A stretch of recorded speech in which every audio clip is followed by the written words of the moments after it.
Welcome back. Hero దినపత్రికలోని ప్రధానమైన వార్తలపైన విశ్లేషణలో పాల్గొంటున్నారు వీరయ్య గారు, నవతెలంగాణ పత్రిక ఎడిటర్, శ్రీరంగారావు గారు, తెలంగాణ న్యాయవాదుల సంఘం కన్వీనర్, మల్లు రవి గారు, టీపీసీసీ ఉపాధ్యక్షులు. ఇక జస్టిస్ చంద్రకుమార్ గారు మనకు లైవ్లో అందుబాటులో ఉన్నారు. మరి కాసేపట్లో ప్రకాష్ రెడ్డి గారు, తెలంగాణ బీజేపీ అధికార ప్రతినిధి కూడా మనతో జాయిన్ అవుతారు. ముఖ్యమంత్రి కావాలనుకున్న శశికళ ఆశలు సుప్రీం తీర్పుతో ఆవిరైపోయాయి.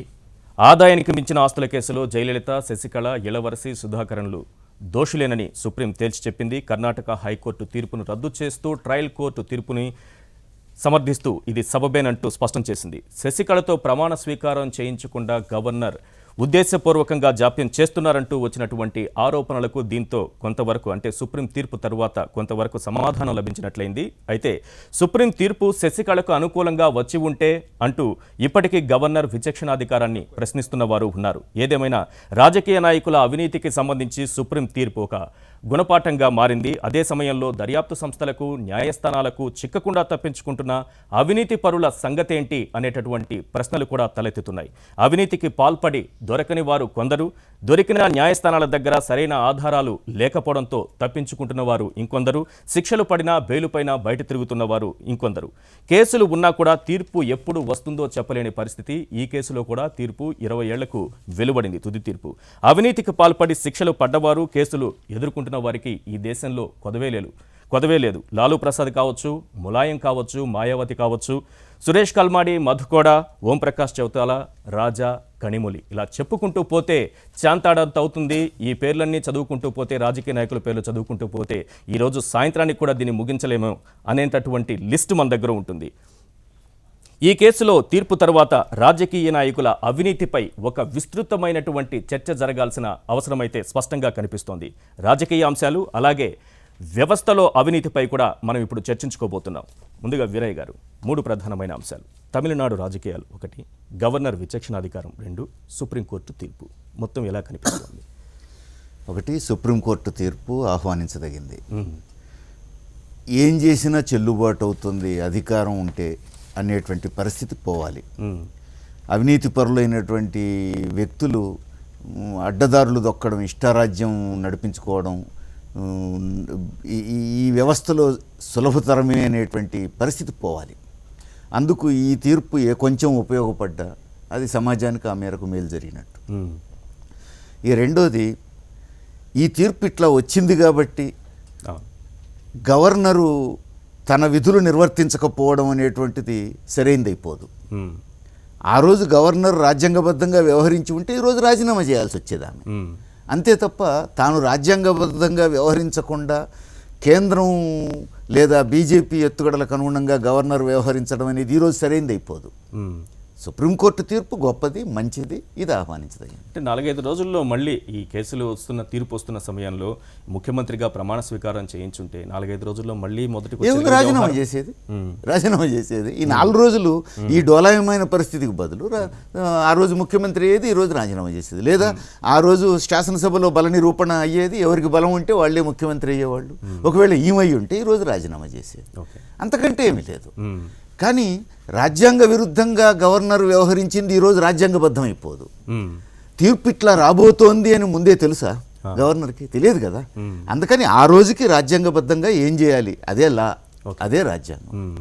ఇక మూడోది, తమిళనాడు రాజకీయాలకు వచ్చినప్పుడు ఇది ఒక పెద్ద మలుపులే ఖచ్చితంగా. ఇక రానున్న కాలంలో తమిళనాడు రాజకీయాలు ఎటు మలుపు తిరుగుతాయనేది మనం వేచి చూడాల్సిందే. ఎందుకంటే అన్నా డిఎంకే 2 పార్టీలు అక్కడ స్థిరపడిపోయి ఉన్నటువంటి నేపథ్యంలో మరో పార్టీకి స్పేస్ దొరకనటువంటి వాతావరణం. అలాంటిది ఇప్పుడు దాదాపు ఏకకాలంలో 2 పార్టీలకు నాయకత్వ సమస్య వచ్చింది. ఇటు అన్నా డిఎంకేకు నాయకత్వ సంక్షోభమే వచ్చింది. డిఎంకే కరుణానిధి బెడ్ మీద ఉండటం, నెక్స్ట్ ఎవరు అనేటువంటి తగాదా కుటుంబంలో నడుస్తూ ఉండటం, ఈ నేపథ్యంలో ఇప్పుడు వచ్చినటువంటి తీర్పు డెఫినెట్గా రానున్న కాలంలో ఈ 2 పార్టీల మీద కూడా ప్రభావం చూపిస్తుంది.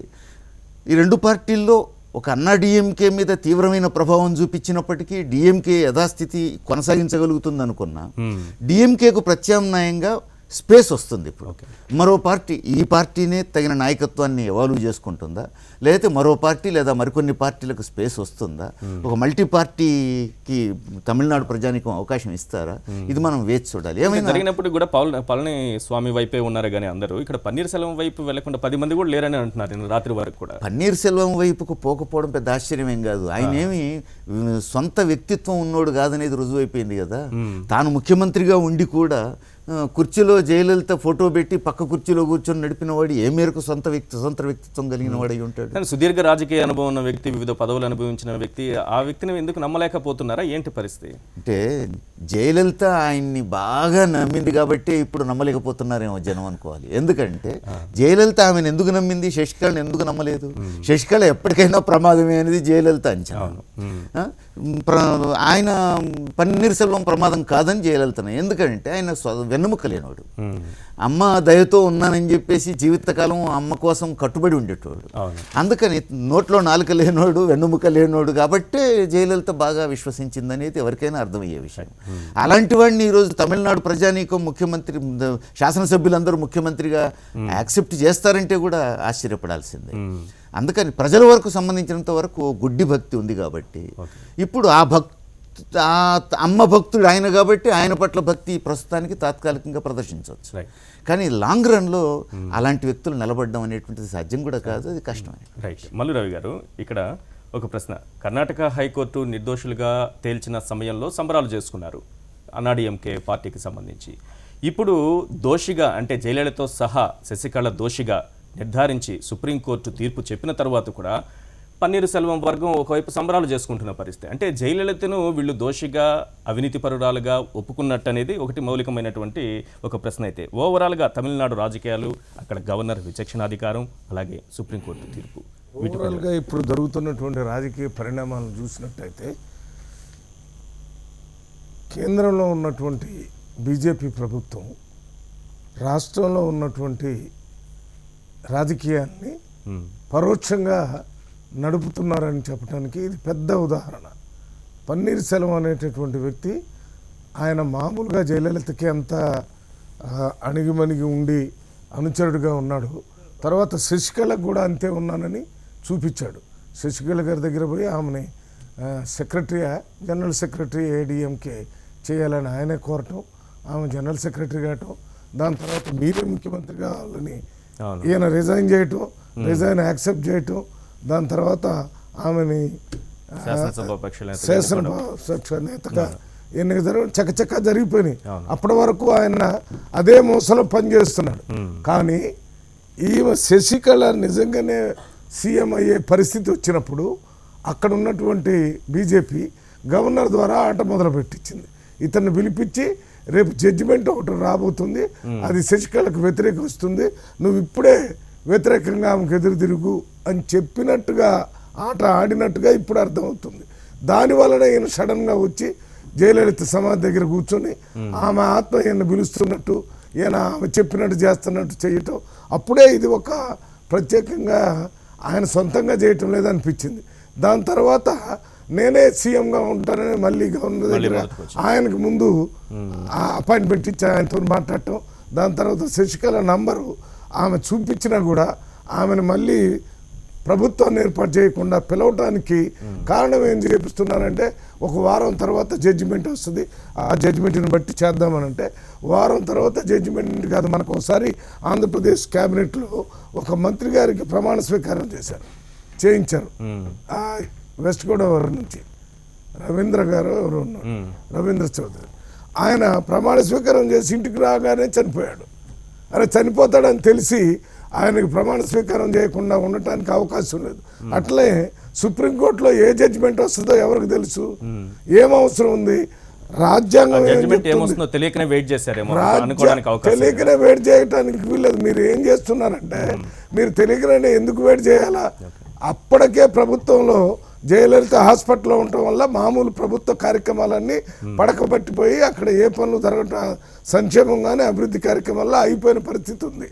మీరు కావాలని ఇది మీకు తెలుసా నీకు తెలుసనే విధంగా ఒకవేళ ఏదైనా నెగిటివ్గా వచ్చితే మళ్ళీ అప్పుడు వెంటనే రిజైన్ చేసేటటువంటి రాజ్యాంగబద్ధమైన పరిస్థితి ఉంది. ఒకసారి జయలలితకి మామూలు కోర్టులో స్పెషల్ కోర్టులో జడ్జి పనిష్మెంట్ వచ్చింది, జైలుకు పోయింది. మళ్ళీ ఇక్కడ వేరే కోర్టులో కొట్టేశారు, హైకోర్టులో. ఆమె వెంటనే బయటకు వచ్చి మళ్ళీ ముఖ్యమంత్రి ఇక్కడ స్పెషల్ కోర్టులో జడ్జిమెంట్ రాగానే అక్కడ నుంచి అక్కడే ముఖ్యమంత్రికి రిజైన్ చేసి జైలుకు పోయింది. అది మన వ్యవస్థ రాజ్యాంగం చెప్తున్నటువంటిది. ఆ జయలలిత అంటే అంత పవర్ఫుల్, అంటే అంత గట్టి స్ట్రాంగ్ ముఖ్యమంత్రి రిజైన్ చేసిపోతే శశికళ గారు చేయనని ఏమన్నా ఎదురు మరి దేనికి ఆపారు మీరు? మీరు ఆపడానికి వీల్లేకపోతే కొన్ని చోట్ల రోజుల్లోనే ఒకసారి జగదాంబిక పాలు వాళ్ళందరూ ఉన్నప్పుడు సపోర్ట్ లేకపోతే వెనక్కి వెంటనే పోయేటటువంటి అవకాశం ఉంది. ఫ్లోర్లో మీరు స్ట్రెంత్ చూపించమని చెప్పొచ్చు. ఈ లోపల జడ్జిమెంట్ వస్తే ముందుకైనా రిజైన్ చేయొచ్చు. ఇదంతా కూడా రేపు మేము కేంద్రంలో ఉన్నటువంటి వాళ్ళు ఈ రకంగా చేయటం అనేది అందరికీ తెలిసిపోయి సామాన్యులు కూడా మాట్లాడుతున్నారు. ఇప్పటికి కూడా మళ్ళీ ఒక ఆమె జైలు పోయేటప్పుడు వెంటనే పన్నీర్ సెల్వం 10 మంది ఉంటే ఇంకోళ్ళ దగ్గర 124 ఉన్నాయి, మా దగ్గర స్ట్రెంత్ ఉందని ఆ సంతకాలు తీసుకొని పోయి చూపించారు. మీరు పర్యటన చేయించండి, మీరు వచ్చి నిజంగానే ఈ సంతకాలు దొంగ సంతకాలు కావాలంటే వాళ్ళ దగ్గర ఐడెంటిటీ కార్డ్స్ ఉంటాయి, ఎమ్మెల్యే ఐడెంటిటీ కార్డ్స్, అవి చూపించి ఉన్నాయా లేవని చూపించి చేయండి.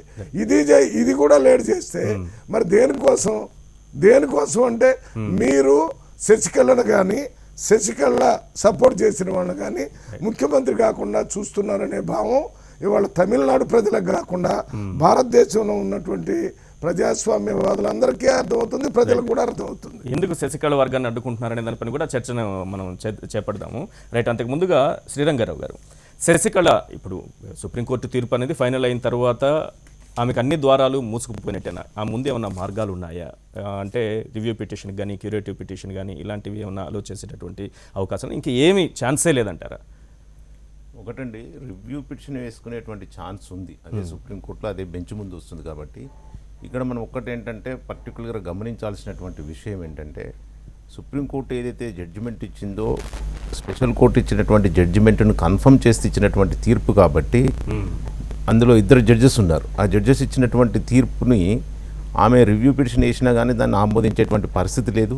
ఇంతటితో శశికళ యొక్క రాజకీయ భవితవ్యం పూర్తిగా ముగిసిపోయిందని మనం భావించవచ్చు. ఎందుకంటే ఇప్పుడు 4 సంవత్సరాల శిక్ష అనుభవించాల్సిందే ఖచ్చితంగా. ఏదైతే ఇంతకుముందు 6 నెలలు జైలు శిక్షలో తను అనుభవించిందో దాన్ని సెట్ ఆఫ్ చేస్తూ మిగతా కాలాన్ని ఖచ్చితంగా అనుభవించాల్సిందే. 10 కోట్ల రూపాయలు కూడా ఫైన్గా చెల్లించాల్సినటువంటి బాధ్యత శశికళ పైన ఉంది. 10 కోట్లు చెల్లించినట్టయితే దాన్ని కూడా మిగతా శిక్ష కూడా అనుభవించాల్సినటువంటి అవసరం ఉంది. ఇక్కడ హైకోర్టు కూడా ఎందుకు కొట్టివేసింది? స్పెషల్ కోర్టు ఇచ్చినటువంటి జడ్జిమెంట్ని హైకోర్టు కొట్టివేయడం ఏంటంటే సుప్రీంకోర్టు ఇచ్చినటువంటి ఒక జడ్జిమెంట్ని రాంగ్ ఇంటర్ప్రిట్ చేయడం జరిగింది. నిన్న ఏదైతే ఆ కేసులో బివి ఆచార్య గారు గతంలో అడ్వకేట్ జనరల్గా పనిచేసినటువంటి వ్యక్తి స్పెషల్ పబ్లిక్ ప్రాసిక్యూటర్గా నియమించినప్పుడు అతను కూడా నిన్న మాట్లాడుతూ చెప్పడం జరిగింది, సుప్రీంకోర్టు ఇచ్చినటువంటి జడ్జిమెంట్ను హైకోర్టు రాంగ్ ఇంటర్ప్రిట్ చేయడం వల్ల, అంటే ఈ డిస్ప్రపోర్షనేట్ ప్రాపర్టీస్కి సంబంధించినటువంటి కేసుల్లో 10% ఈదర్ వే తీసుకోవచ్చని సుప్రీంకోర్టు ఒక జడ్జిమెంట్ ఇచ్చింది. దాన్ని బేస్ చేసుకొని క్యాలిక్యులేషన్ అంతా కూడా హైకోర్టు జడ్జి గారు దాన్ని తప్పుగా క్యాలిక్యులేట్ చేస్తూ 10% మించి ఆస్తులు చూపెట్టలేకపోయారనేటువంటి ఒక నిర్ణయానికి వచ్చి ఆ కేసును కొట్టివేయడం జరిగింది. అయితే యాక్చువల్గా జరిగింది ఏంటంటే చాలా డిఫరెన్స్ ఉంది. ఆ క్యాలిక్యులేషన్ నిన్న బివి ఆచార్య గారు అదే చెప్పారు, జడ్జి గారు కనుక క్యాలిక్యులేషన్ కరెక్ట్గా చేసినట్టయితే ఈ హైకోర్టే శిక్ష కింది కోర్టు ఇచ్చినటువంటి శిక్షని ఆ రోజే ఖరారు చేసేది. హైకోర్టు నుంచి సుప్రీంకోర్టు క్యాలిక్యులేషన్లో 2 కోర్టులకు మధ్య తేడా ఉన్నప్పుడు సుప్రీంకోర్టు మళ్ళీ క్యాలిక్యులేషన్కి వెళ్ళేటటువంటి అవకాశం ఉందా? డైరెక్ట్ చెప్పేయచ్చా తీర్పు? సుప్రీంకోర్టు గతంలో ఇచ్చినటువంటి జడ్జిమెంట్ దాన్ని ప్రెసిడెంట్ చేసుకొని దాన్ని రాంగ్ ఇంటర్ప్రిట్ చేస్తూ హైకోర్టు జడ్జిమెంట్ ఇచ్చింది కాబట్టి మళ్ళీ సుప్రీంకోర్టు దాన్ని అంతా పరిశీలించి ఈ రోజు తీర్పు ఇవ్వడం జరిగింది. ఒకవేళ సుప్రీంకోర్టు హైకోర్టు ఒకవేళ అంటే క్యాలిక్యులేషన్కి ఇక్కడ సామాన్యులకు వచ్చేటటువంటి మౌలికమైనటువంటి ప్రశ్నలు, సందేహాలు అన్నమాట ఇవన్నీ. ఇప్పుడు క్యాలిక్యులేషన్లో తేడా వల్ల కేసును కొట్టేశారు అంటున్నారు. అదే క్యాలిక్యులేషన్ మళ్ళీ ఎందుకు చేపట్టకూడదు? క్యాలిక్యులేషన్ ఖచ్చితంగా అన్నీ కూడా పరిశీలించుంటారు. సుప్రీంకోర్టు అన్నీ కూడా అవన్నీ పరిశీలించిన తర్వాత అంటే ఎవిడెన్సెస్ జరిగినటువంటి సందర్భంలో ప్రాసిక్యూషన్ ఎవిడెన్స్ని, క్రాస్ ఎగ్జామినేషన్ ఇవన్నిటిని కూడా పరిగణనలో తీసుకుని ట్రయల్ కోర్టు జడ్జిమెంట్ ఇచ్చింది. ట్రయల్ కోర్టు ఇచ్చినటువంటి జడ్జిమెంట్ని హైకోర్టు రాంగ్ ఇంటర్ప్రిట్ చేయడం వల్ల కేసు కొట్టివేయడం జరిగిందని బివి ఆచార్య గారు నిన్న చెప్తా ఉన్నారు. అది రాంగ్ ఇంటర్ప్రిట్ అంటే కాలిక్యులేషన్ తప్పు చేయకపోతే ఖచ్చితంగా హైకోర్టులో ఈ శిక్ష ఖరారయ్యేది, అనవసరంగా సమయం వృధా అయిందనేటువంటి భావన నిన్న బివి ఆచార్య గారు వ్యక్తం చేశారు.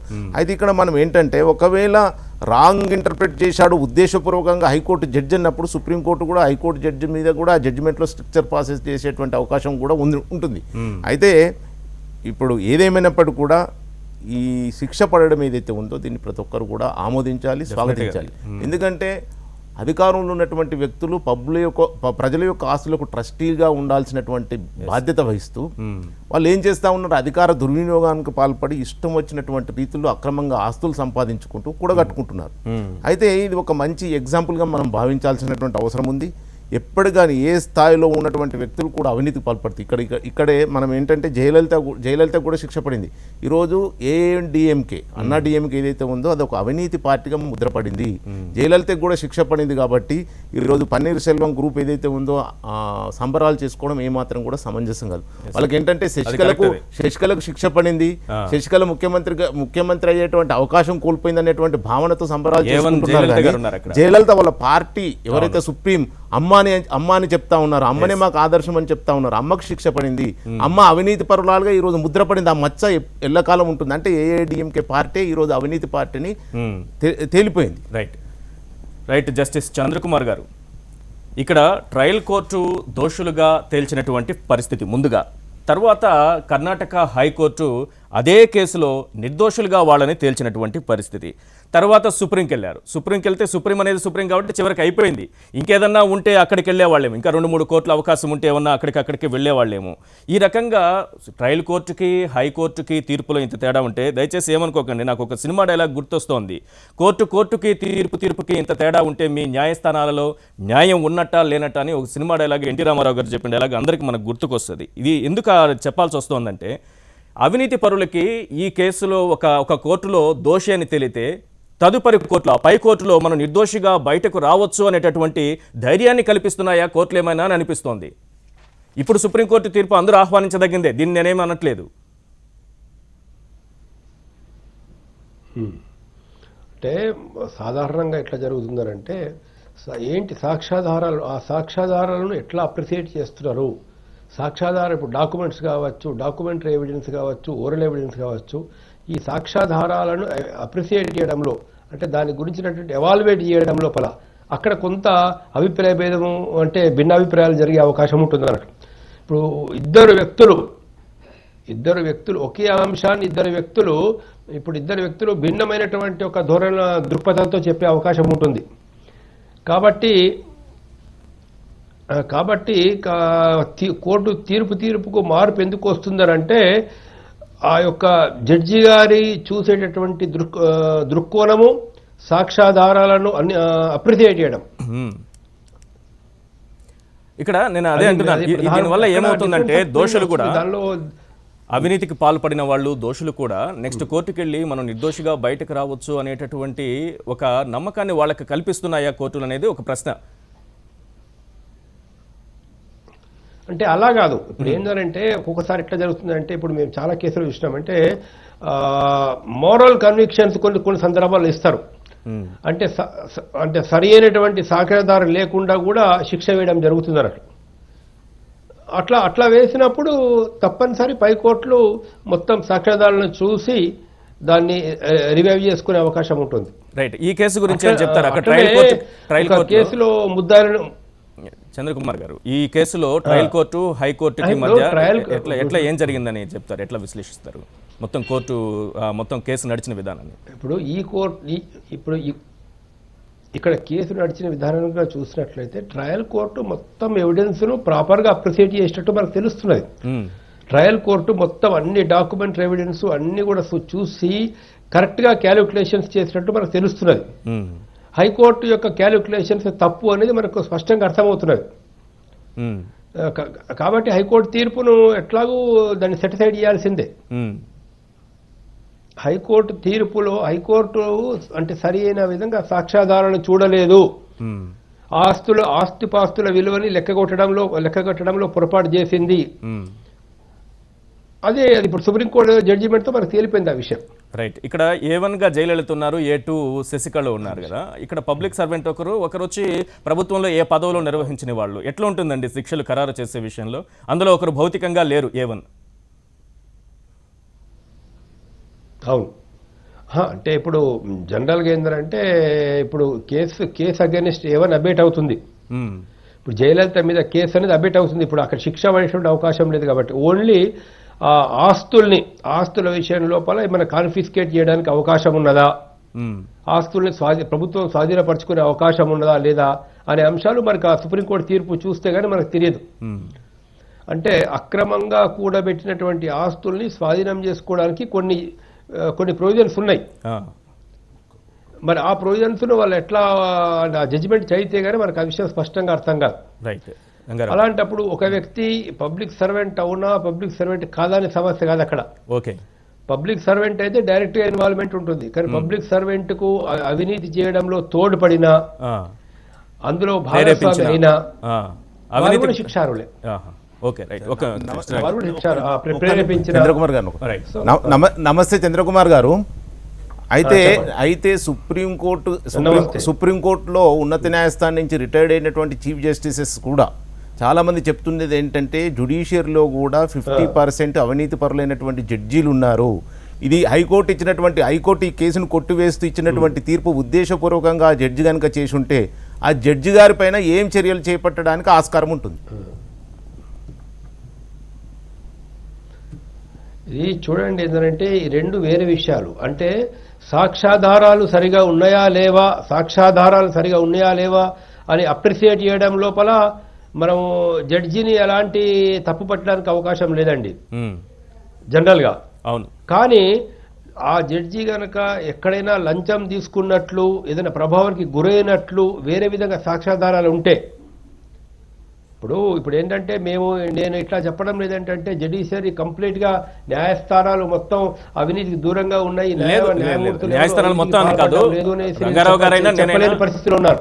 చంద్రకుమార్ గారు, రంగారావు గారైనా నేనైనా ఎవరు ప్రశ్నించినా ఒకటే, ఎవరో ఒకరిద్దరు తప్పు చేసినా అది న్యాయ వ్యవస్థకి చెడ్డ పేరు అవుతుంది. అందరూ చేస్తున్నారని కాదు, ఒకరిద్దరు 100 మందిలో ఒకరు చేసినా కూడా అది న్యాయ వ్యవస్థకి చెడ్డ పేరు. న్యాయమూర్తులు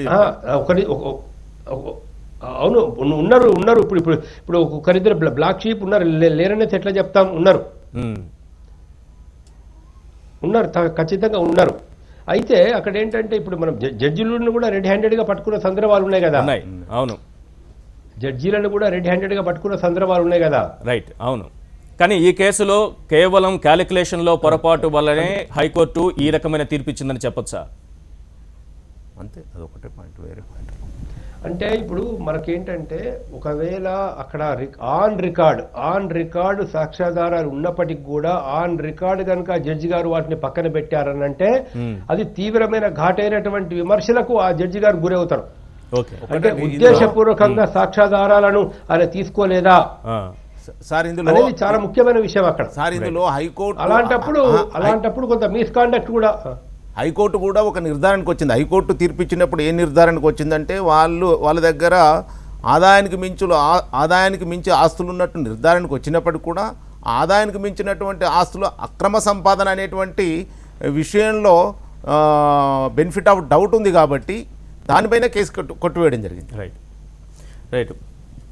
ఒక నిమిషం, మనం క్యాలిక్యులేషన్ అనేటటువంటి చెప్పండి. క్యాలిక్యులేషన్ అనేటటువంటిది నిజాయితీగా చేశారా, క్యాలిక్యులేషన్ కరెక్ట్ గా చేశారా, తెలిసి కూడా కొన్ని డాక్యుమెంట్లను పక్కన పెట్టారా, అక్కడ ఏ ఉద్దేశంతో చేశారు, సత్యానికి కట్టుబడి ఉన్నారా, సత్యానికి కట్టుబడి లేరా అనేది ప్రధానమైన ఇష్యూ. రైట్ ప్రకాష్ రెడ్డి గారు, అది చాలా ప్రధానమైన ఇష్యూ. అంటే అన్ని వాస్తవ పరిస్థితులను దృష్టిలోకి తీసుకున్నారా, తీసుకోలేదా అనేది చాలా ఇంపార్టెంట్ ఇష్యూ. రైట్. ఇక్కడ ప్రకాష్ రెడ్డి ఎక్కడైతే ఉద్దేశపూర్వకంగా సాక్ష్యాధారాలను పక్కన పెట్టారో. రైట్, 1 మినిట్, మళ్ళీ వస్తాను, మీ దగ్గరికి వస్తాను. ఇక్కడ ప్రకాష్ రెడ్డి గారు ఒక విషయం చెప్పండి. గవర్నరు తీసుకున్నటువంటి నిర్ణయం అంటే జాప్యం చేయడం, సుప్రీంకోర్టు తీర్పు వచ్చేంత వరకు వేచి చూసే ధోరణి అనమాట. వేచి చూద్దాం ఏం జరుగుతుంది అనేది. ఇక్కడ 2 రకాలైనటువంటి వాదనలు వినిపిస్తున్నాయి. ఒకటి, ఇప్పుడు వెంటనే శశికళ దగ్గర ప్రమాణ స్వీకారం చేయించుంటే ఏంటి, ఆ మీద ఇప్పుడు కేసు దోషి అని తేలిన తర్వాత మళ్ళీ రాజీనామా చేయాల్సి వచ్చేది. ఆయన తీసుకున్న నిర్ణయాన్ని మంచి నిర్ణయమే అని సమర్థించే వాళ్ళకు అందరైతే అసలు ముందే ఎలా తెలుసు ఆమె దోషిగా తేలుతుందని తెలుసా? చేసే ప్రమాణ స్వీకారం మీద ఆమె దగ్గర రాజ్యాంగబద్ధంగా నిర్ణయం తీసుకొని ప్రమాణ స్వీకారం చేయించుంటే ఏంటి, ఆమె ఒకవేళ నిర్దోషిగా తేలుంటే అనేటటువంటి మళ్ళీ ఇలాంటి ప్రశ్నలు కూడా వస్తున్నాయి. పూర్తి సమాధానం ఏదైనా వస్తోందా ఇప్పుడు సుప్రీం తీర్పు తర్వాత అయినా? సార్ ఇప్పుడు విద్యాసాగర్ రావు గారు బేసిక్గా ఆయన అడ్వకేట్ సార్, చాలా సీనియర్ అడ్వకేట్, చాలా సంవత్సరాలు ప్రాక్టీస్ చేసిన అడ్వకేట్, లా చదివిన అడ్వకేట్ కాదు, ప్రాక్టీస్ చేసిన అడ్వకేట్. నెంబర్ 1. నెంబర్ 2, ఆయన రాజకీయాలలో గత 30-40 సంవత్సరాల నుంచి క్రియాశీల రాజకీయాల్లో ఉన్నాడు. దాని తర్వాత ఆయన భారతదేశం యొక్క హోంమంత్రిగా పనిచేసిండు. హోంమంత్రి అంటే ఇంచుమించు గవర్నర్ సమాధానం చెప్పాల్సిన హోమ్ మినిస్టర్కి ఇంకెవరికి కాదు, లేదా రాష్ట్రపతికి. అంత ప్రధానమంత్రి రాష్ట్రపతికి తప్ప మిగతా గవర్నర్తో సంబంధం అంటే గవర్నర్లతో డైరెక్ట్గా ఆయన డీల్ చేయగలిగేటువంటి మినిస్టర్లో పనిచేసినాడు. కాబట్టి ఖచ్చితంగా విద్యాసాగర్ రావు గారికి నేను అనుకుంటున్నా, దాన్ని ఏం చేసినది గవర్నర్ వ్యవస్థను మీద ప్రభావితం చేయడం కాదు, ఏం చేయాలో ఏం చేయకూడదు పూర్తిగా ఆయనకు తెలిసే సమాచారం, అంటే ఈ జడ్జిమెంట్ సమాచారం కాదు, ఏం చేయాలనే విధి విధానాలను ఖచ్చితంగా రాజ్యాంగ పరంగా సమాచారం కాదు అని అన్నారే, అక్కడే అనుమానాలు వచ్చి మల్లు రవి గారు కూడా అదే ప్రశ్నించారు. నేను రాజ్యాంగ పరంగా కానీ న్యాయపరంగా కానీ ఇదివరకు ఉన్నటువంటి ఆనవాయితులు ఈ మూడింటిని ఖచ్చితంగా పరిగణన తీసుకొని ఇటువంటి నిర్ణయాలు తీసుకుంటే నేను అనుకుంటాను. నెంబర్ 1, రవణ గారు చెప్పినటువంటి ఒక విషయం, ఫాతిమా బి రాజీనామా చేసింది గవర్నర్గా మధ్య, సేమ్ తమిళనాడులోనే, సేమ్ ఇటువంటి కేసే. ఇటువంటి కేసు అంటే మీకు ఐడియా ఉంటుంది, జయలలిత ఆమె ఎన్నిక కాకపోయినా ఆమెను ముఖ్యమంత్రిగా ప్రమాణ స్వీకారం చేయించిన తర్వాత మళ్ళీ ఆమెకి ఎన్నికలో పోటీ చేయడానికి అనర్హురాలు ఉన్న సందర్భంగా ఆమెను ప్రమాణ స్వీకారం చేయించినటువంటి కేసులో అక్కడ నుండి గవర్నర్ రాజీనామా చేయాల్సి వచ్చింది. అది ఆనవాయితీ, అందుకోసం చెప్పారు రాజ్యాంగ పరంగా న్యాయపరంగా ఉన్నటువంటి పాత ప్రెసిడెంట్స్ ఈ మూడింటి ఆధారంగా గవర్నర్గా నిర్ణయం తీసుకుంటే నేను అనుకుంటున్నా. ఈ ప్రెసిడెంట్ ఆల్రెడీ ఉంది కదా, మరి ఫాతిమా జయలలితను 6 నెలల లోపల ఎమ్మెల్యే కాలేకపోయింది కాబట్టి, ఆమె ఖచ్చితంగా అనర్హురాలు అయింది కాబట్టి ఆమెను మళ్ళీ ముఖ్యమంత్రి దిగిపోయింది అప్పుడు 2001, నాకు తెలిసి 2002లో. మరి అదే పరిస్థితి ఈ రోజున, అంటే జడ్జిమెంట్ ఏమొస్తుందని ఊహించడం కాదు, జడ్జిమెంట్ ఏమొస్తుందో ఏం రాదు రాకపోతే మంచిదే కదా. జయలలిత ఒకవేళ అక్విటల్ అయి ఉంటే చాలా మంచిదే, ఓకే, అది కూడా మంచిది అవుతుంది. పళనిస్వామి ఇంకో స్వామో ఆ తర్వాత ఇంకో స్వామో వెళ్తారు, వాళ్ళ మీద ఏదైనా కేసులు ఉంటాయి, తీర్పు వచ్చేంత వరకు వెయిట్ చేయాల్సిన అవసరం ఉంటుందా సార్? ఇప్పుడు ఈ రోజుకు ఈ ప్రస్తుత పరిస్థితి మాత్రమే ఆలోచించాలా, రేపటి గురించి. రేపు ఇంకో కేసులు ఆయన మర్డర్ కేసులు ఇరికినాడు కానీ ఎన్నికల్లో ఎలిజిబిలిటీ లేదు, ఇది కాదు కదా ఇష్యూ. ఇప్పుడు నవజోత్ సింగ్ సిద్ధు ఉన్నాడు, నవజోత్ సింగ్ సిద్ధు మర్డర్ కేసులు ఇరికినాడు, చాలా మంది కేసులు ఎదుర్కొంటున్న వాళ్ళు చాలా మంది ఉన్నారు. వాళ్ళందరినీ పదవులకు దూరంగా పెట్టాలంటే మంచిదే, అది ఎవరు కాదనరు, కానీ రాజ్యాంగబద్ధంగా వ్యవహరించాలి కదా. ఇప్పుడు పళనిస్వామి మీద కేసు ఉంది అనుకుందాం, లేకపోతే ఇంకో వ్యక్తి అనుకుందాం, ఇంకో స్వామి ఏ స్వామి వచ్చాడు అనుకుందాం, ఆయన మీద కేసు ఉంది, ఈ తీర్పు ఇంకా రాలేదు, వచ్చేంత వరకు వెయిట్ చేద్దాం. అనర్హురాలని జయలలితకి ఈ కేసులో కూడా వారు విధి విధానాలు ఒక 7 రోజులండి, ఆమె కోరిన తర్వాత 7 రోజులు కరెక్ట్ జరిగింది మొత్తం ఇన్సిడెంట్ జరగడానికి. 7 రోజులలో ఈ దేశంలో ఏమీ అయిపోలే, అంటే 7 రోజులలో మొత్తం రాజ్యాంగం అంతా కూడా తమిళనాడులో రాజ్యాంగ సంక్షోభం వచ్చింది, గవర్నర్ కారణంగా రాజ్యాంగ సంక్షోభం వచ్చింది, ఇటువంటి నిర్ణయం గవర్నర్ తప్పు తీసుకున్నాడు, ఇటువంటి ఆరోపణలు ఒకవేళ జరిగింటే నిజంగా వాస్తవాన్ని ఒప్పుకోవచ్చు, బట్ అటువంటిది ఏమీ జరగలేదు. నెంబర్ 1. నెంబర్ 2, నిజానికి మనం గవర్నర్ వ్యవస్థ విషయంలో కానీ హోమ్ మినిస్టర్ కానీ ఆరోపణల విషయంలో భారతీయ జనతా పార్టీ ఇట్లా చేసింది అట్లా చేసింది ఇట్లా ఈ లెక్కలు ఆ లెక్కలు ఇవన్నీ కూడా నేను అనుకోవడంటే మాకు రాజకీయంగా ఎక్కడ కూడా భారతీయ జనతా పార్టీ రాజకీయంగా దాంట్లో ఇన్వాల్వ్ కాలేదు. మా కేంద్ర మంత్రి రాజ్నాథ్ సింగ్, కిరణ్ రిజిజు, మా అమిత్ షా గారు, వెంకయ్య నాయుడు గారు ఇంతమంది ప్రకటించారు మాకు రాజకీయంగా వచ్చే బెనిఫిట్ ఆడ సున్నా, మాకు ఏమీ లేదు, దాంట్లో మేము ఇన్వాల్వ్ అయ్యే ప్రసక్తే లేదు, అక్కడ రాజ్యాంగ ప్రకారంగా ఏమేం చేయాలో గవర్నర్ గారు చూసుకుంటారు, మాకు సంబంధం లేదు, న్యాయపరంగా ఏమేమి ఉన్నాయో గవర్నర్ గారు చూసుకుంటారు. అదేవిధంగా ఇదివరకు ఉన్నటువంటి ఆనవాయితీలు ఏవైతున్నాయి ఉత్తరప్రదేశ్ అసెంబ్లీలో కావచ్చు, లేదా ఉత్తరాఖండ్ జడ్జిమెంట్ల విషయంలో కావచ్చు, మున్సిపల్ జడ్జిమెంట్ కావచ్చు, అరుణాచల్ ప్రదేశ్ జడ్జిమెంట్ కావచ్చు, లేదా అంతకుముందు ఫాతిమా బి గవర్నర్గా ఉన్నప్పుడు జరిగినటువంటి తమిళనాడు అసెంబ్లీలో జరిగినటువంటి సంఘటనలు కావచ్చు, ఇవన్నీ దృష్టిలో పెట్టుకొని ఆయన ఒక న్యాయ నిపుణుల సలహా కావచ్చు, లేదా రాజ్యాంగ నిపుణుల సలహా కావచ్చు, ఇవి తీసుకోవడానికి ఒక 2 రోజులు 3 రోజులు ఆలస్యం చేస్తే ఇంత దుమారం చేయాల్సిన అవసరం అయితే లేదని నేను ఖచ్చితంగా భావిస్తాను. ఫాతిమా బి కేసుకు దీనికి ఒక విషయంలో తేడా ఉంది, ఒక విషయంలో సారూప్యత ఉంది. సారూప్యత ఏమిటి అంటే ఫాతిమా బి ఒక రకమైన తప్పు చేస్తే అదే రకమైనటువంటి తప్పు మరో రూపంలో విద్యాసాగర్ రావు గారు చేశారు. ఆమె రాజీనామా చేయక తప్పని పరిస్థితి వచ్చింది. కారణం అప్పటికే జయలలిత మీద జడ్జిమెంట్ వచ్చి ఆమె 6 మాసాల్లో పోటీ చేసి మళ్ళీ గెలవడానికి అవకాశం లేదని తెలిసి కూడా ఆమెకు ముఖ్యమంత్రిగా ప్రమాణ స్వీకారం చేసే అవకాశం ఇచ్చింది Fatima Bi. Crystal clear case అది. అందుకని ఆ సాకు చూపించి నేను ఇప్పుడు వెయిట్ చేశాను అని అంటే ఫాతిమా బీ లాంటి తప్పే ఇంకో రూపంలో ఈయన చేశాడని అర్థం. ఎందుకంటే ఈయనకు అవకాశం లేదు. ఈయన ఖచ్చితంగా ఆనాటికి ఆమెకు శాసనసభ పక్షంలో మెజారిటీ ఉంది, ఆనాటికి శాసనసభలో మెజారిటీ రుజువు చేసుకునేందుకు అవకాశం ఉంది, ఆనాటికి ఆమె మీద ఏ విధమైనటువంటి తీర్పు లేదు. కాబట్టి రాజ్యాంగబద్ధంగా ఆ రోజుకి ఆమెకు అర్హత ఉంది. రాజ్యాంగబద్ధంగా అర్హత ఉన్న వ్యక్తిని అడ్డుకున్నాడు. ఒకరోజు అడ్డుకున్నాడా, 2 రోజులు అడ్డుకున్నాడా, వారం రోజులు అడ్డుకున్నాడా? అడ్డుకోవడం వల్ల భూకంపం వచ్చిందా, వరదలు వచ్చినాయా, ప్రశాంతంగా ఉందా? దీంతో సంబంధం లేదు. రాజ్యాంగం ఏం చెప్తోంది, గవర్నర్ ఏం చేశాడు. అంటే ఈ వారం రోజుల్లో ఏం జరిగిపోతుంది? ఒక వారం రోజులు వెయిట్ చేస్తే ఏమైంది? ఇప్పుడు ఆమె దోషిగా తేలిన తర్వాత ఇప్పుడు ఒక నిర్ణయం తీసుకోవడానికి అవకాశం ఉంది. మళ్ళీ మొదటికి వచ్చేది కదా, ఒకవేళ ఆమెతో ప్రమాణ స్వీకారం చేయించున్నా లేకపోతే మరొకటి నిర్ణయం తీసుకున్నా అనేది ఇక్కడ ఇంకొక అసలు అందులో కొంపలు మునిగింది ఏంటని. ఈ వారం రోజులు మొత్తం తమిళనాడు మొత్తం ఒక రకమైన రాజకీయ ఉత్కంఠభరితమైనటువంటి సంక్షోభభరితమైనటువంటి పరిస్థితి ఉంది. ఈ పరిస్థితి పదానికి చోటే లేదని వెంకయ్యనాయుడుతో సహా అందరూ చెప్తున్నారు. సంక్షోభాన్ని మనం మాట్లాడుకుంటాం. ఒక నిమిషం మీరు మాట్లాడేటప్పుడు విన్నారు. ఇప్పుడు ఖచ్చితంగా రాజ్యాంగబద్ధంగా విద్యాసాగర్ రావు గారు వ్యవహరించలేదు. సెల్ఫ్ కాంట్రడిక్టరీ స్టేట్మెంట్లు 2 ఇచ్చారు. ఆయన అడ్వకేట్గా ప్రాక్టీస్ చేసినటువంటి వ్యక్తి, 30 సంవత్సరాల రాజకీయ అనుభవం ఉన్న వ్యక్తి అన్నారు. మళ్ళీ ఇప్పుడు 2 రోజులు అటార్నీ జనరల్ సలహా తీసుకోవడం కోసం ఆగితే తప్ప అని చెప్పేసాను. కామన్ మ్యాన్కి కూడా అర్థమయ్యేది ఇదేమి పెద్ద అటార్నీ జనరల్ సలహాలు కూడా అవసరం ఉన్నటువంటి విషయం కాదు. రాజకీయాలు ఏమాత్రం తెలిసిన వాళ్ళకి కూడా ఆ రోజు గవర్నర్ ఏం చేసి ఉండాల్సింది 2 అయితే ప్రమాణం చేయమని చెప్పేసి పిలవాలి, లేదా శాసనసభలో నీ బలం గవర్నర్ ఇలానే చేయాలని మనం నిర్దేశం చెప్పడం కంటే న్యాయ సలహా ఒక అటార్నీ జనరల్ నుంచి న్యాయ సలహా తీసుకోవడంలో తప్పే ఉంది. ఆ రోజే తీసుకుని ఉండొచ్చు.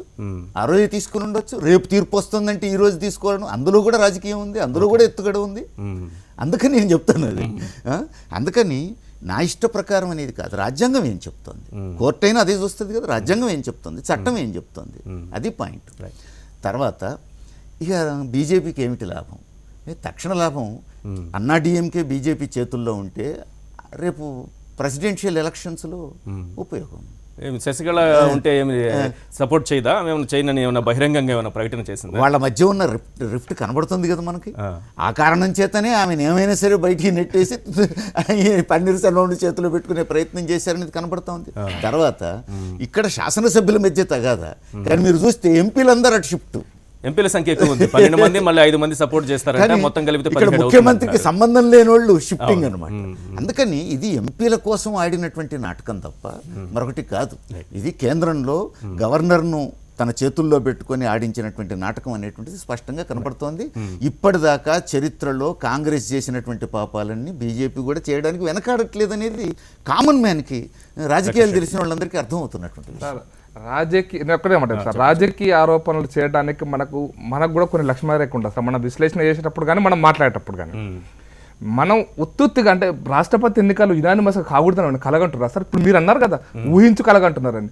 మా పార్టీ ఉత్తరప్రదేశ్లో బ్రహ్మాండమైన మెజారిటీ రావచ్చు, అసలు పోటీ చేయడానికి అభ్యర్థి ఉండకపోవచ్చు. ఆ రాష్ట్రపతి ఎన్నికల గురించి ఎప్పుడో జూలైలో జరగాల్సిన రాష్ట్రపతి ఎన్నికల గురించి చాలా అవసరం. రాజకీయాల్లో భవిష్యత్ అనేది చాలా అవసరం.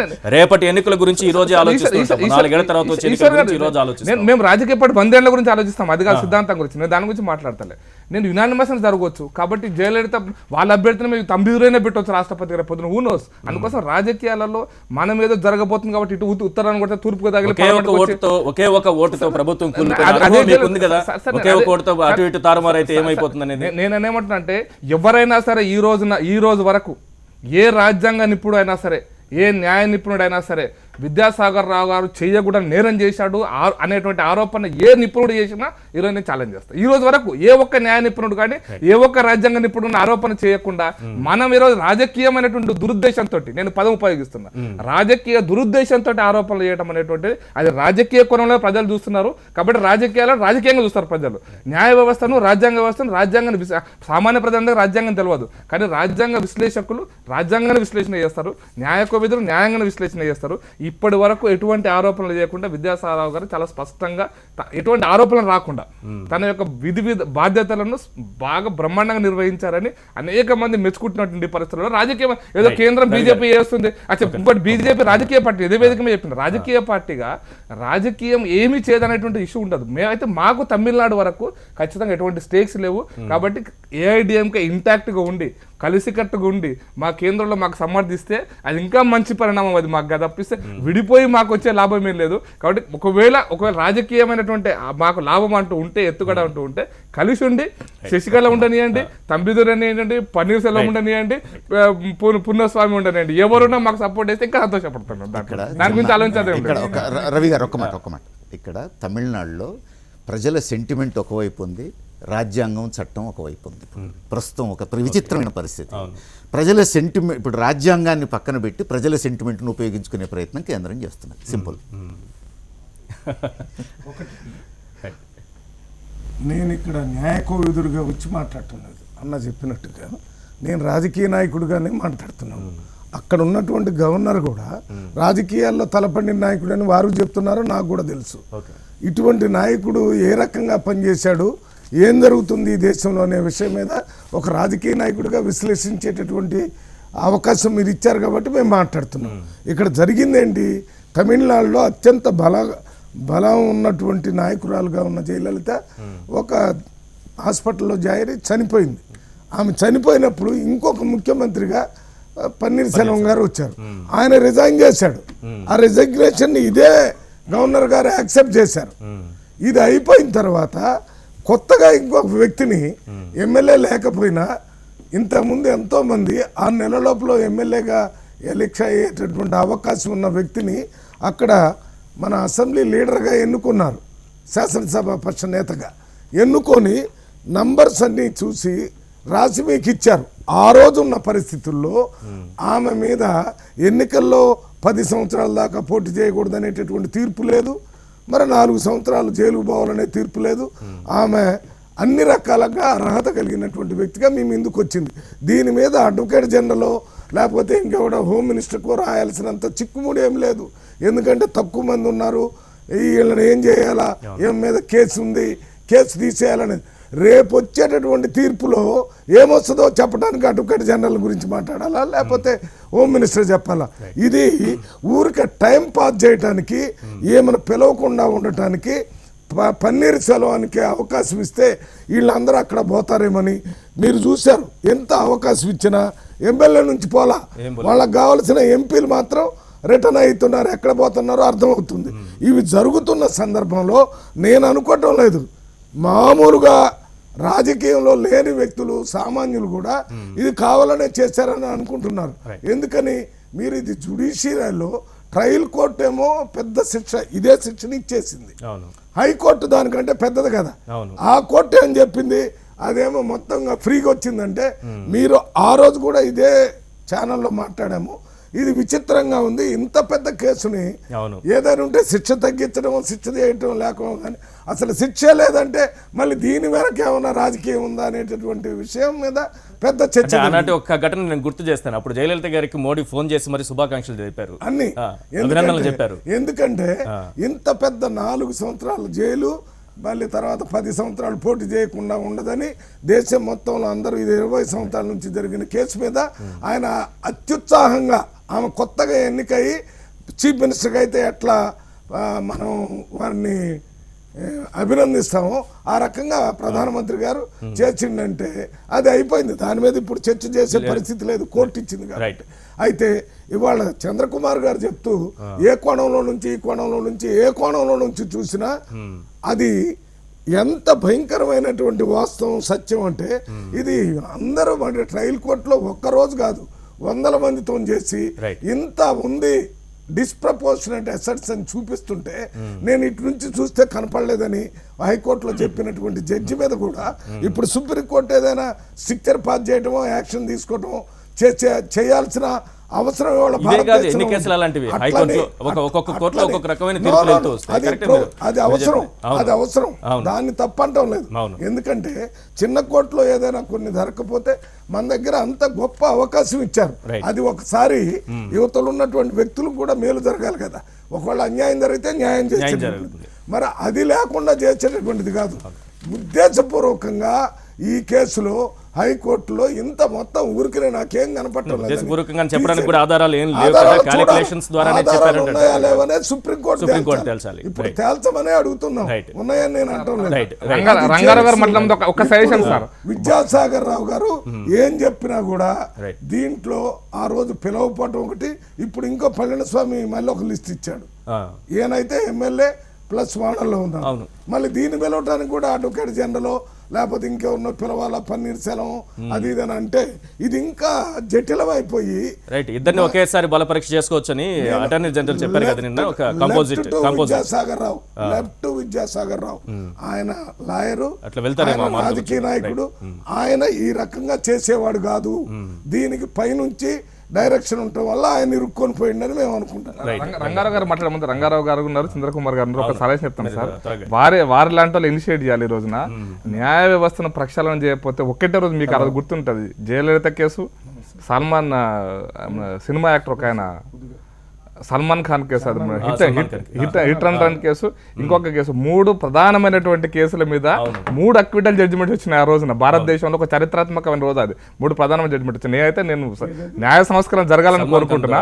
అది శ్రీరంగారావు లాంటి ప్రోయాక్టివ్ ఉండే వాళ్ళు ఈ సంస్కరణ విషయంలో చర్చ మొదలైతే బాగుంటుందని నేను వ్యక్తిగతంగా కోరుకుంటాను. ఎందుకంటే అట్లీస్ట్ న్యాయస్థానాల్లో పనిచేసే జడ్జిల విషయంలో కొంత ఖచ్చితంగా జవాబుదారితనం ఉండాలి, నెంబర్ 1. నెంబర్ 2, జడ్జిలుగా పనిచేసిన వాళ్ళకు పోస్ట్ రిటైర్మెంట్లో ఎటువంటి పొలిటికల్ కాన్స్టిట్యూషనల్ పోస్ట్ రాకపోతే కొంత రాజకీయ ఇన్ఫ్లుయెన్స్ తగ్గుతుందేమో అన్నట్టు నా అభిప్రాయం. దాని మీద వారే చెప్పాలి దానికి. It is my suggestion and appeal also.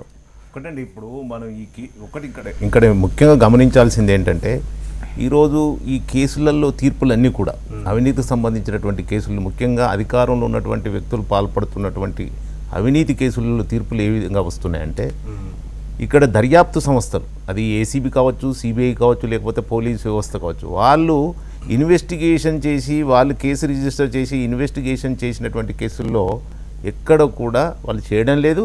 అట్లాంటి కేసులలో శిక్షలు రావడం లేదు. ఇవన్నీ కూడా ఏ విధంగా వస్తున్నాయి? ప్రజలు వాళ్ళకు వాళ్ళు రైట్ టు ఇన్ఫర్మేషన్ యాక్ట్ని ఆధారంగా చేసుకొని వివరాలు సేకరించి, అంటే ఈ జయలలిత కేసులో కానీ శశికళ కేసులో కానీ ఈరోజు దినకరను వాళ్ళంతా కూడా ఆదాయానికి మించినటువంటి ఆస్తులు సంపాదించారనేటువంటి అఫిడవిట్లో ముందిచ్చినటువంటి అఫిడవిట్లో, మళ్ళీ నెక్స్ట్ ఎలక్షన్లో ఇచ్చినటువంటి అఫిడవిట్లో వేరియేషన్ను దృష్టిలో పెట్టుకుని అవన్నీ కూడా రైట్ టు ఇన్ఫర్మేషన్ యాక్ట్ ద్వారా వివరాలు సేకరించి కేసు వేస్తూ ఉన్నారు. అంటే మనం అర్థం చేసుకోవాల్సింది అంటే, ఈరోజు పబ్లిక్ చాలా యాక్టివ్గా ఉన్నారు. రైట్ టు ఇన్ఫర్మేషన్ యాక్ట్ను ఒక ఆయుధంగా తీసుకుంటున్నారు. ఆయుధంగా తీసుకొని కేసులు వేయడం వల్ల ఈరోజు పెద్ద ఎత్తున అవినీతి కేసులలో తీర్పులు వస్తూ ఉన్నాయి. అంటే మనము ఈరోజు ఇంకొకటి ఏంటంటే, ఈరోజు రాజకీయ వ్యవస్థ ఏ విధంగా ఉందంటే, వెన్నుముకలేని రాజకీయ నాయకులు వస్తూ ఉన్నారు. ఎవరైతే అధికారంలో ఉన్నటువంటి వ్యక్తులకు తాబేదారులుగా వ్యవహరిస్తూ, ఇప్పుడు మనం తమిళనాడు వ్యవహారంలో చూస్తుంటే ఈరోజు మన్నార్గుడి మాఫియా, ఈరోజు అందరు ఎందుకు శశికళ పక్కన చేరారంటే, ఖచ్చితంగా జయలలితను అడ్డు పెట్టుకొని మొత్తంగా కూడా ఈ గత కాలంలో శశికళనే రాజకీయాలు నడిపించిందని మనం భావించవచ్చు. ఈరోజు తమిళనాడులో జరుగుతున్నటువంటి ప్రతి మాఫియా వెనుక శశికళ యొక్క వర్గం యొక్క వ్యక్తులు ఉన్నారు. మనం చూసాం, తిరుపతి దేవస్థానానికి సంబంధించినటువంటి శేఖర్ రెడ్డి గారు పెద్ద ఎత్తున ఇసుక మాఫియాలు చేసి డబ్బు ఏ విధంగా పట్టుబడ్డాడు. అంటే ఈరోజు రాజకీయాలు ఏ విధంగా చూస్తున్నారంటే, ఒక సంపాదించడానికి ఒక వేదికగా, దర్పము, లేకపోతే మేము ప్రజలకు అతీతంగా ఉండే వ్యక్తులుగా ఈరోజు రాజకీయాల్లో ప్రవేశిస్తున్నారు తప్ప చాలామంది సమాజానికి సేవ చేయాలి అనేటువంటి సామాజిక దృక్పథంతో ఎవరు కూడా రావడం లేదు. ఈరోజు రాజకీయ నాయకులకు ఇది ఒక గుణపాఠం కావాలి. మీరు ప్రజలకు సేవ చేయకుండా మీరు అక్రమంగా ఆస్తులు సంపాదించినట్టయితే ఖచ్చితంగా రైట్ టు ఇన్ఫర్మేషన్ యాక్ట్ ద్వారా ప్రజలు వివరాలు సేకరించి మీకు శిక్ష పడే విధంగా చర్యలు చేపట్టడానికి సిద్ధంగా ఉన్నారు. మీరు మారండి అనేటువంటి విషయాన్ని అర్థం చేసుకోవాలి. చంద్రకుమార్ గారు సార్ని అడిగిన ప్రశ్న ఏమో రాజకీయ నాయకులు ఏం చేయాలని కాదు, హైకోర్టుల్లో సుప్రీంకోర్టులో ఉన్న జడ్జెస్ ఈ రకంగా చేస్తే ఏ రకంగా మాట్లాడండి. మార్పు చంద్రకుమార్ చేయాలని గారు మీరే అది చెప్తే. అది కూడా అండి. అది కూడానండి మీరు అడిగింది ఒకటి, చెప్పింది ఒకటి. అది కూడా ఇవాళ రాజకీయ అదే విషయం కూడా ఒక సెకండ్ చెప్తాను. అదే విషయంలో రాజకీయ నాయకులనే వాళ్ళల్లో ఎక్కడైనా అవినీతి ఉంటే తీవ్రంగా ఖండించాలి. ఇటువంటి జడ్జిమెంట్ వల్ల Definitely గా ఒక ఖండించాలి. రకమైనటువంటి ఈశ్వర్ positive అనే- అనే direction వస్తది అంటారు. రంగారావు గారు ఒక కానీ suggestion కూడా ఇప్పుడు కోర్టుల్లో జరిగేటటువంటి విషయాల మీద మీరు సలహా చెప్పండి Right, అదే. అది వదిలిపెట్టి ఇక్కడ అది జరిగింది ఇది జరిగింది రంగారావు గారికి ఒక సజెషన్ అంటే ఈవెన్ సిబిఐ ఏసీబీల మీద కూడా మనం ఏమన్నా జవాబుదారితనం చేయడానికి ప్రయత్నం చేయవచ్చు చట్టపరంగా కూడా జవాబుదారీ వారు ఇనిషియేట్ చేస్తే రాబోయే రోజుల్లో వారి నాయకత్వంలో చర్చ జరిగితే మంచిగా ఉంటుందని కూడా నేను ఈశ్వర్ కోరుకుంటున్నాను. గారు ఇందులో నేను పదే చెప్పేది అంటే అనేక వేదికల మీద చెప్తా ఉన్నాను. జుడిషియరీ కూడా కరప్షన్కు అతీతంగా ఏం లేదు. ఈరోజు నేను చెప్పడం కాదు, సుప్రీంకోర్టులో ప్రధాన న్యాయమూర్తులుగా రిటైర్డ్ అయినటువంటి వ్యక్తులే చెప్తున్నారు. న్యాయస్థానాలు కూడా 50% వరకు అవినీతి పరులు ఉన్నారని ఇప్పుడు మనం ఇదే పేపర్లో చూసాం. ఏదైతే హైకోర్టు జడ్జిమెంట్ ఎవరైతే ఇచ్చారో కుమారస్వామి గారు, ఈ జడ్జిమెంట్ ఇచ్చిన తర్వాత బెంగళూరులో అనేకమైనటువంటి ఆస్తులు కొన్నట్టు ఇందులో రాసున్నారు ఈరోజు. అది రైట్ టు ఇన్ఫర్మేషన్ యాక్ట్ ద్వారా సేకరించినటువంటి వివరాల ద్వారా బయటపడ్డట్టు ఈ న్యూస్ వచ్చింది. అంటే ఇప్పుడు ఈ జడ్జి పైన ఏం చర్యలు చేపట్టబోతున్నారు, లేకపోతే న్యాయ వ్యవస్థను, ఇప్పుడు అన్ని వ్యవస్థల మీద నమ్మకం పోయినప్పుడు ప్రజలు ఎక్కడ చూస్తున్నారు, న్యాయ వ్యవస్థ వైపు చూస్తున్నారు. న్యాయ వ్యవస్థ కూడా అవినీతికి నిలయమైపోతే ఖచ్చితంగా సమాజంలో ఒక విప్లవం కాదు అరాచకము ప్రబలేటువంటి అవకాశం ఉంటుంది. కాబట్టి న్యాయ వ్యవస్థకి ఎప్పటికప్పుడు మనం సరిదిద్దుకోవాలి. ఎవరైతే అన్యాయంగా అక్రమంగా న్యాయ వ్యవస్థలో ఉండి తమ పొజిషన్ అడ్డు పెట్టుకొని అక్రమంగా సంపాదించినట్టయితే వాళ్ళపైన కూడా కఠినమైనటువంటి చర్యలు చేపట్టాల్సినటువంటి బాధ్యత ఉంది. లేనట్లయితే న్యాయ వ్యవస్థకు కళంకితం తప్పదు. చంద్రకుమార్ గారు, ఇక్కడ రెండు ప్రశ్నలండి. రాజకీయ వ్యవస్థలో ఉన్నటువంటి అవినీతిని మనం చర్చించుకుంటున్న సమయంలో న్యాయ వ్యవస్థలో ఉన్నటువంటి అవినీతిని కూడా చర్చించుకోవాలి. మొదట్లో మనం దాని గురించి కూడా కొంతవరకు చర్చించుకున్నాం. దానికి పూర్తి స్థాయిలో దానిపైన ఒక విశ్లేషణ అయితే కావాల్సిన అవసరం ఉంది. రెండోది, ఒక కేసు, ఈ కేసే తీసుకుందాం మనం, జయలలిత అక్రమాస్తుల కేసు తీసుకుంటే 20 ఏళ్ళు కోర్టులో నడిచింది. 20 ఏళ్ల వరకు దీనిపైన తుది తీర్పు వచ్చేంత వరకు 20 ఏళ్ళు వెయిట్ చేస్తే మనం ఈ రకమైనటువంటి అవినీతికి పాల్పడే వాళ్ళలో ఉంటే, ఇప్పుడు కాకపోతే ఎప్పుడో అది తేలేది, అవినీతికి వెంటనే దీనిపైన ఎటువంటి చర్యలు ఉంటే బాగుంటుంది అనుకుంటున్నారు, వెంటనే శిక్షలు పడేలా ఎలాంటి చర్యలు తీసుకోవాలనుకుంటున్నారు? 20 ఏళ్ళు అనేది తక్కువ సమయం కాదండి. అవును అవును ఇప్పుడు ఒకటేంటంటే ఇటువంటి కేసెస్లలో పూర్తి అవినీతితో కూడుకున్నటువంటి కేసెస్లలో ప్రత్యేకంగా అక్కడ ఉండేటటువంటి ఒక రాష్ట్రంలో ఉండే ప్రధాన న్యాయమూర్తులు కానీ జిల్లా కోర్టుల్లో ఉండే ప్రధాన న్యాయమూర్తులు కానీ ప్రత్యేకమైన శ్రద్ధ వహించేసి ఎక్స్పీడియట్ ట్రయల్స్ చేయాలండి. అంటే వెంటనే అది ట్రయల్కి వచ్చేటటువంటి విధంగా తగిన చర్యలు తీసుకోవాలి ఆ కేసెస్ల లోపల. ఇప్పుడు నా అనుభవంలో నేను చూశాను, నెల్లూరులో ఉన్నప్పుడు ఒక సెషన్స్ కేసును ఒక్క రోజులో నేను తీర్పు చెప్పాను. ఎన్నో రోజులు చేయాల్సినటువంటి కేసును ఒక్క రోజులోనే, ఓన్లీ ఫస్ట్ డేలోనే నేను ఆ జడ్జిమెంట్ చెప్పడం అనేది జరిగింది అన్నట్టు. కాబట్టి ఇక్కడ ఏంటంటే కొన్ని కేసెస్లకు ప్రయారిటీ ఇవ్వాలా, ప్రయారిటీ ఇచ్చి ఆ కేసెస్ను ప్రయారిటీ రూపకంగా మనం తొందరగా తీర్పులు చెప్పాల్సిన అవసరం ఉందన్నట్టు. రెండవది ఏంటంటే ఇక్కడ ప్రభుత్వం కూడా బాధ్యత ఉంది. ప్రభుత్వం కూడా కోర్టులను ఎస్టాబ్లిష్ చేయాలా, నంబర్ ఆఫ్ జడ్జెస్ను పెంచాలా, నంబర్ ఆఫ్ కోర్ట్స్ను పెంచాలా, కోర్టుల సంఖ్యను పెంచాలా. అప్పుడు కానీ న్యాయస్థానానికి బర్డన్ అనేది తగ్గిపోకుండా ఉంటుంది. రైట్, సుప్రీంకోర్టు ప్రధాన న్యాయమూర్తి అప్పట్లో కన్నీరు కూడా పెట్టుకున్నటువంటి పరిస్థితి. చెప్పండి, ఎందుకు ఈ పోస్టుల భర్తీ విషయంలో కూడా జడ్జిలు సరిపోయినంత ఉన్నారా? అన్ని రాష్ట్రాల్లో, అన్ని హైకోర్టులో ఉన్నారా కనీసం? అయ్యో రామన్న, 3వ వంతు జడ్జి పోస్టులు ఖాళీగా ఉన్నాయండి. అనేక చోట్ల కొన్ని సగం పోస్టులు, హాఫ్ పోస్టులు ఖాళీగా ఉన్నాయి. ఆ పోస్టులు ఫిలప్ కావడం లేదు. ఇక్కడ కూడా ఏంటంటే రాజకీయ జోక్యమే ఒక రకంగా కారణం అని చెప్పేసి కూడా అనేక మంది భావిస్తున్నారు. ఇప్పుడు సుప్రీంకోర్టు ప్రధాన న్యాయమూర్తులతో సహా అనేక సందర్భాలలో ప్రభుత్వానికి విజ్ఞప్తులు చేయడం జరిగింది. కోర్టుల సంఖ్యను పెంచాలా, జడ్జీల సంఖ్యను పెంచాలా, ఇలాంటి కేసులకు ప్రాధాన్యత ఇవ్వాలా. తర్వాత జ్యుడిషియరీలో ఏవైతే అవినీతి అనేది ఎంటర్ అవుతున్నదో, ప్రవేశిస్తున్నదో, న్యాయస్థానాలలో అవినీతి దాన్ని కట్టుదిట్టం చేయడానికి తగినటువంటి విధంగా చర్యలు తీసుకోవాల్సిన అవసరం ఉందండి. ఖచ్చితంగా తీసుకోవాల్సిన అవసరం ఉంది. అందులో నేనేందంటే రాజకీయ వ్యవస్థ మొత్తం తన లక్ష్యాలను మార్చిపోయి అవినీతిలో కూరుకుపోయింది. అధికారంలో కేవలం కొన్ని 100 కోట్లు, 1000 కోట్లు, లక్షల కోట్లు సంపాదించడమే రాజకీయ నాయకుల లక్ష్యం అయిపోయింది. ప్రజా సంక్షేమము, రాజ్యాంగం ఇక్కడ ఏం దర్యాప్తు చెప్తుంది, సంస్థలు కానీ ఒకటి, గాంధీ దర్యాప్తు గారు ఏం సంస్థలు చెప్పారు, కానీ. అంబేద్కర్ ఏం చెప్పారు. మీరు చెప్పినట్టు కరెక్టే, రాజకీయ వ్యవస్థలో ఎక్కువగా అవినీతి కనిపిస్తోంది అనేది ఒకటి ఉంది. అయితే ఇక్కడ దర్యాప్తు సంస్థలు కానీ న్యాయ వ్యవస్థలో కానీ వాళ్ళకి తగిన అక్కడ దర్యాప్తు సరిగా జరుగుతోందా అనేది ఒక అనుమానం, రెండోది న్యాయస్థానాల్లో సరైన శిక్షలు పడుతున్నాయి అనేది రెండోది, మూడోది ఎంతకాలం ఈ కేసు నడుస్తుందో తెలియని పరిస్థితి. అవును ఎట్లా మార్చాలి ఈ వ్యవస్థను అంటారు? అవును, అలాంటప్పుడే నేనేం చెప్తున్నానంటే ఇప్పుడు ఫస్ట్ ప్రిఫరెన్స్ అంటే ప్రిఫరెన్షియల్గా ఇటువంటి కేసుల్ని తొందరగా పరిష్కారం చేయాలని సుప్రీంకోర్టు నుంచి హైకోర్టుల వరకు కొన్ని గైడ్ లైన్స్ ఇచ్చిన సందర్భాల్లో ఇవ్వాలి కూడా.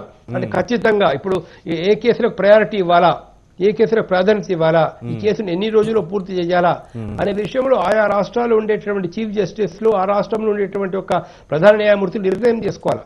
చాలా సెన్సేషనల్ కేసులు, చాలా ఇంపార్టెంట్ కేసెస్ల లోపల నువ్వు ప్రయారిటీగా ఇచ్చి ట్రయల్స్ చేయొచ్చు. ప్రత్యేక కోర్టుల్ని మనము ఎస్టాబ్లిష్ చేయాల్సిన అవసరం ఉంది. రైట్ అండి చంద్రకుమార్. ఒకటి చంద్రకుమార్ గారు, నాకు ఒక డౌట్ ఏంటంటే సరే ఈ కేసుల్ని చంద్రకుమార్ గారు, ఇప్పుడు మొన్న హైకోర్టులో జయలలిత విషయంలో ఇచ్చిన జడ్జిమెంటు సామాన్య మనుషులు కూడా ఏదో తప్పు జరిగిపోయింది, ఏదో చేశాడు అనేటువంటి భావం ఉంది. దీన్ని ఇటువంటి ఇటువంటి జడ్జిమెంట్స్ మీద ఈ సుప్రీంకోర్టే కాకుండా ఏదైనా ఒక కమిషను దీని మీద విత్ ఇన్ ది ఫ్రేమ్వర్క్లో చేశారా లేదా, లేకపోతే ఏమన్నా తప్పిపోయిందా లేదా చూసి, మామూలుగా కింద కోర్టు పైన కోర్టులో డిఫరెన్స్ ఆఫ్ ఒపీనియన్ ఉండటం, జడ్జిమెంట్ ఉండటం ఉండాలా, ఆ అవకాశం అయితే ఉండాలా. కానీ తప్పు జరిగిందా లేదా అని చూసేటటువంటి వ్యవస్థ ఒకటి. అదే రకంగా జ్యుడిషియరీ వ్యవస్థలో ఆర్థిక ఇబ్బందులు ఏమాత్రం లేకుండా ఉండటానికి అత్యున్నతమైన శాలరీసు, తర్వాత వాళ్ళకి కావాల్సిన అన్ని ఏర్పాట్లు చేసే విధంగా చేయటం ఒకటి. ఈ జ్యుడిషియరీ పోస్టులన్నీ ఖాళీగా ఉండకుండా కనీసం శాంక్షన్ అయిన పోస్టులలో మీరు చెప్పినట్టుగా 3వ వంతు ఖాళీగా ఉండేటటువంటి పరిస్థితి వస్తే, ఇవన్నీ కూడా మళ్ళీ వాళ్ళకి ఆశలు పుట్టించి దాంట్లో ఏమైనా డబ్బులు వచ్చే విధంగా పోతున్నాయేమో. దీని మీద ఒక ప్రక్షాళన జరగటానికి ఏ రకమైనటువంటి ఏర్పాట్లు జరిగితే బాగుంటుంది? అంటే ఆరోపణలు వచ్చినప్పుడు లేక అనుమానాస్పదంగా వ్యవహరించినప్పుడు వెంటనే విచారణ చేసి దానిలో వాస్తవాలేంటి, సత్యమేంటి కనుక్కొని తగినటువంటి విధంగా కనుక ఎంక్వైరీ చేసినట్లయితే, ఇప్పుడు ఇంపీచ్మెంట్ ప్రొసీజర్ ఉందండి, కానీ ఇంపీచ్మెంట్ ప్రొసీజర్ చాలా లెంతీ ప్రొసీజర్. ఇవాళ ఇంపీచ్మెంట్ ప్రొసీజర్ను మార్చుకుంటూ అక్కడ ఇంపీచ్మెంట్ ప్రొసీజర్ కాకుండా ఆ టైంలో ఎటువంటి ఎంక్వైరీ చేయాలి, ఎంత ఎక్స్పీడియట్గా, ఎంత తొందరగా విచారణ చేయాలా, ఆ విధంగా విచారణ చేస్తూ ఆరోపణలు అనేది ఉన్నప్పుడు ఆరోపణలు మనం తీసుకోవాల్సిన అవసరం ఉంది. వాటి మీద అంటే ఇప్పుడు న్యాయ వ్యవస్థను కాపాడుకోవాలి. చెప్పండి. ఇక్కడ ప్రధానంగా సుప్రీంకోర్టు తీర్పు ద్వారా కర్ణాటక హైకోర్టు తప్పు చేసింది అనేది ఒకటి స్పష్టంగా అర్థమవుతోంది. అయితే కర్ణాటక హైకోర్టు తీర్పు తర్వాతే జయలలితను ముఖ్యమంత్రిగా మళ్ళీ ఆ రాష్ట్ర ప్రజలు ఎన్నుకున్నటువంటి పరిస్థితి, అంటే ప్రజలందరూ కూడా తప్పుదోవ పట్టించినటువంటి పరిస్థితి కోర్టులకు వస్తుంది. ఎందుకంటే ఆమె ఆ దోషి కాదు అని తేలిన తరువాత ప్రజలు ఏమనుకుంటారు, నిజాయితీ పరురాలను మళ్ళీ గెలిపించుకుంటారు. ఇట్లా రాష్ట్రాల్లో, దేశం మొత్తం కూడా అన్ని రాష్ట్రాల్లో కూడా ఈ రకమైన పరిస్థితి ఏర్పడితే ఎట్లా? ప్రజలనే తప్పుదోవ పట్టించినట్టు కదా ఇది. ఇప్పుడు అందుకే నేనేం చెప్తున్నానంటే, అప్పుడు మద్రాస్ హైకోర్టు జడ్జిమెంట్ను, ఆయన ఇచ్చినటువంటి ఒక జడ్జిమెంట్ను చాలా కులంకషంగా పరిశీలించాల్సిన అవసరం ఉంది. అక్కడ ఉద్దేశపూర్వకంగా సాక్ష్యాధారాన్ని తొక్కిపెట్టారా కర్ణాటక, లేకపోతే ఇట్ ఓన్లీ జుడిషియల్ ప్రాసెస్ లో అప్రిసియేట్ చేయడంలో జరిగినటువంటి మిస్టేకా అనేది అక్కడ తేల్చాల్సిన అవసరం ఉంది. ఇప్పుడు కావాలని ఉద్దేశపూర్వకంగా మనం అక్కడ పొరపాటు చేసినట్లు కనుక రుజువైతే అది కూడా మిస్కాండక్ట్ అవుతుందండి. ఇప్పుడు ఒక కేసులో బలమైనటువంటి సాక్ష్యాధారాలు ఉన్నప్పుడు ఆ బలమైన సాక్ష్యాధారాలను పక్కన పెట్టి కావాలని ఉద్దేశపూర్వకంగా ఆ తీర్పును ఇంకో రకంగా తిరగదోడి రాసినట్లయితే అది కూడా మిస్కాండక్ట్ కిందకి వస్తుంది. విచారణ చేయాల్సిన అవసరం.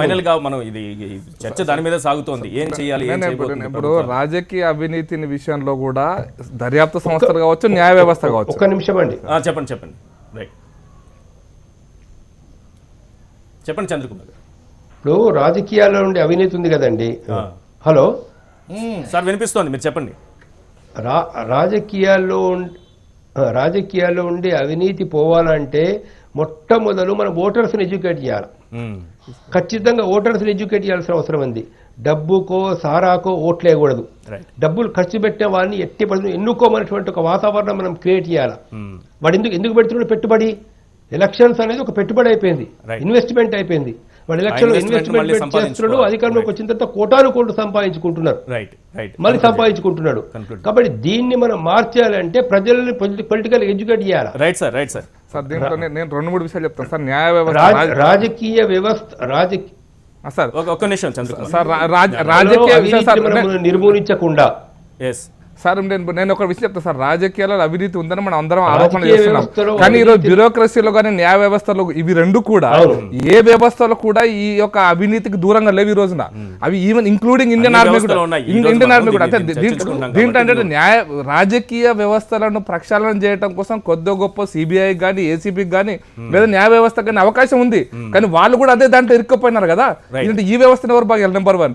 నెంబర్ 2, ఈ రోజున 1952 జీపుల కుంభకోణం, ఎల్ఐసి కుంభకోణం నుంచి ఈ రోజు వరకు ఇన్ని కుంభకోణాలు వస్తే దర్యాప్తు సంస్థలు 15 ఏళ్ళు 20 ఏళ్ళు, ఈవెన్ బోఫోర్స్ లాంటి కుంభకోణాలు, యూరియా కుంభకోణం, నూనె కుంభకోణం, ఇన్ని కుంభకోణాలు వస్తే 100 సంవత్సరాల దశాబ్దాల కాలం సిబిఐ కానీ ఏసీబీ కానీ, దీంతో పాటు కోర్టులు కానీ, కోర్టులలో ఇప్పుడు 20 ఏళ్ళు. అంటే దీని వ్యవస్థ, అందుకోసం నేనేమంటానంటే న్యాయ వ్యవస్థ కానీ ఇంకొక వ్యవస్థ కానీ వీటికి అతీతంగా లేవు. ఒక రాజకీయ నాయకులు ఒక్కలే తప్పు కాదు, రాజకీయ నాయకులు ఓట్ల పెట్టుబడి పెడుతున్నారు, న్యాయ వ్యవస్థ డబ్బులు ఇచ్చి జడ్జీలు అవుతున్నారు, డబ్బులు ఇచ్చి ఆఫీసర్లు అవుతున్నారు, లంచాలు ఇచ్చి ఆఫీసర్లు అవుతున్నారు, ప్రమోషన్ అవుతుంది. వాళ్ళ సంగతి కూడా మనం ఆలోచించాలి కదా. ఈ రోజు ఒక్కొక్క జడ్జి విషయంలో కూడా వాళ్ళు ఆయా రాజకీయ నాయకుల ప్రపంచ జడ్జిలు అవుతున్నారు ఈ రోజున. వేరే చర్చ కావాలి. నేనేమంటున్నానంటే రాజకీయ నాయకులే కాదని చెప్పడానికి దీని మీద ప్రత్యేకమైన చర్చ పెట్టండి. వాళ్ళు మీరు పెట్టిన చర్చలో ఈ శశికళ గారు ఎట్లా కొత్తగా వచ్చిన స్వామిని పిలుస్తారా లేదా? ఏ స్వామి? పల్లన స్వామి. పల్లన స్వామిని పిలవకపోతే డబ్బులు తీసుకోవటమే అవినీతి కాదు, నిర్ణయాలు తీసుకోపోవటం కూడా. అది దాని గురించి రోజు చర్చించుకుంటూనే ఉన్నాం, రోజు దానిపైన చర్చ. థ్యాంక్ యూ అండి ప్రకాష్ రెడ్డి గారు చర్చలో పాల్గొన్నందుకు. మల్లు రవి గారు, శ్రీరంగారావు గారు, అలాగే వీరయ్య గారు, జస్టిస్ చంద్రకుమార్ గారు. ఇది వాళ్ళ చర్చా కార్యక్రమం. చూస్తూనే ఉండండి హెచ్ఎం టీవీ.